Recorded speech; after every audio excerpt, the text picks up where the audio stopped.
Karena itu nih, teman-teman kan saya lagi presentasi, teman-teman lagi pada ribut nih, jadi terpaksa saya harus marah dengan emosi yang ada tinggi gitu. Baik, jadi kamu marah-marah dengan nada tinggi di depan kelas karena kamu merasa tidak dihargai, tidak dianggap oleh teman-temanmu, begitu. Iya, Miss. Dan itu sangat tidak menyenangkan buat kamu, betul begitu. Betul, Miss. Sebetulnya saya nggak bermaksud Miss kayak gitu. Cuman mereka pada itu sendiri nih, jadinya emosi. Oh, kamu tahu tidak? Dengan kamu marah-marah di depan kelas dengan nada yang tinggi, berarti kamu sudah melanggar kesepakatan kelas kita, Bayu. Sebenarnya ini bukan tentang kesepakatan kelas saja, tapi juga tentang bagaimana kamu bisa mengontrol emosi kamu di kelas. Apakah kamu tahu konsekuensinya dari tindakan kamu ini?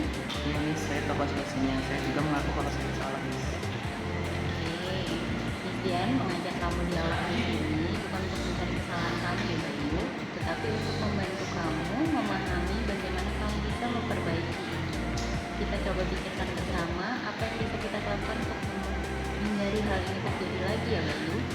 Menurut kamu, apakah yang kamu lakukan sesuai dengan keyakinan kelas yang telah kita sepakati? Tidak, Miss. Seharusnya saya harus bisa lebih mengontrol emosi saya, Miss. Juga menjaga ketertiban juga, Miss, dalam kelas. Oke, kamu sudah mengerti dengan baik. Sekarang, mari kita pikirkan apa yang bisa kamu lakukan untuk memperbaiki situasi saat ini. Bagaimana menurut kamu Bayu?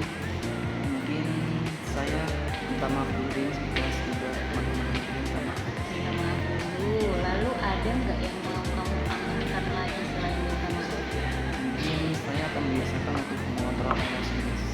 Mengontrol emosi ya. Ya, saya juga mencoba untuk Miss dipang, Miss, sama teman-teman kok kenapa bisa begini gitu, Miss. Biar kita juga saling menghargai gitu, Miss. Saya presentasi, teman-teman nggak menghargai, jadi saya harus dipang, Miss. Oke, itu ide yang sangat baik Bayu. Bagaimana kalau kita coba jalankan bersama? Apakah kamu setuju? Saya setuju, Miss. Saya akan melakukan. Oke, baik. Miss percaya Bayu bisa melakukan yang terbaik untuk memperbaiki situasi ini. Mari kita jadikan ini sebagai pelajaran yang penting ya Bayu.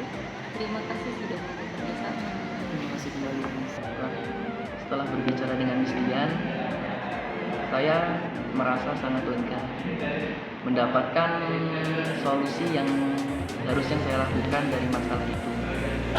Kedepannya dan harapan saya, semoga guru-guru juga melakukan yang sama seperti yang Miss Dian lakukan, memberikan solusi kepada para siswa yang merasa ada masalah. Dari saya juga, saya harus memperbaiki diri, menahan emosi saya, dan bersikap lebih dewasa di kelas.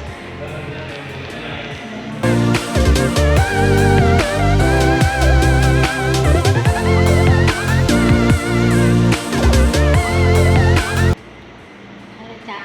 Miss lihat kamu sering banget lo nggak ngumpulin handbook. Bisa nggak kamu ceritain kenapa begitu? Oke Miss, jadi saya sering nggak ngumpulin handbook itu kalau di rumah, kalau misalnya udah pegang HP tuh jadi lupa Miss si handbook.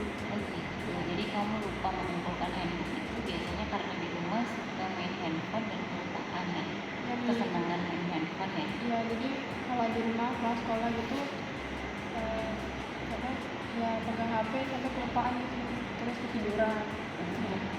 Kamu tahu nggak kalau itu melanggar kesepakatan kelas kita? Oh, Miss. Oh, kamu tahu nggak kalau tidak mengumpulkan handbook itu berarti tidak hanya melanggar kesepakatan kelas sebenarnya, tapi kamu juga tidak tanggung jawab dan juga tidak mandiri terhadap handbook kamu. Ya, Miss. Tahu nggak tentang itu? Oh, Miss, maaf ya, Miss, saya salah. Oke. Di sini sekarang Miss Dian mau ngajak kamu diskusi, tidak mencari kesalahan atau tidak mencari siapa yang salah sebenarnya, tapi kita coba diskusi bagaimana sih cara memperbaiki ini. Menurut kamu apa yang kamu lakukan sesuai nggak dengan keyakinan kelas yang kita sepakati sebelumnya? Enggak Miss, kan kalau di kelas itu kalau misalnya nggak ngumpul handbook itu harusnya dapat SL Miss. Nah kan mungkin masih bayi, jadi di ya kalau misalnya belum nggak kedua kali nggak kumpul baru dapat SL. Harusnya walaupun sehari nggak ngumpul itu harusnya dapat SL Miss. Oh gitu. Baik, berarti sebenarnya kamu sudah sangat mengerti ya. Kira-kira tuh sekarang apa sih yang kamu pikirkan untuk memperbaiki situasi kamu ini? masalah ini saya bisa buat to-do list. Jadi setelah pulang sekolah saya bakal mengerjakan tugas yang prioritas. Setelah itu baru bisa mengerjakan.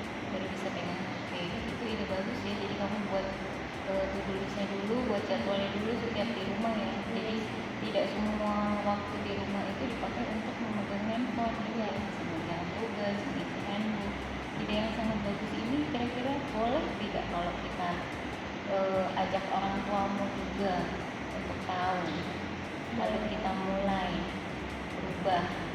Boleh? Boleh Miss, saya setuju. Setuju. Baik, kalau setuju misalnya saya sama Caca bisa memperbaiki ini semua. Mari kita jadikan ini sebagai pelajaran ya, Caca, ke depannya lebih baik lagi. Ya, terima kasih atas kerjasamanya, Caca. Jadi yang saya rasakan setelah berdiskusi dengan Vivian, saya merasa lega karena masalah saya teratasi setelah berdiskusi. Hati saya menjadi plong gitu karena masalahnya sudah selesai. Harapannya selain Miss Dian, guru-guru lain dapat membantu saya ketika saya dapat masalah. Gitu. Terima kasih.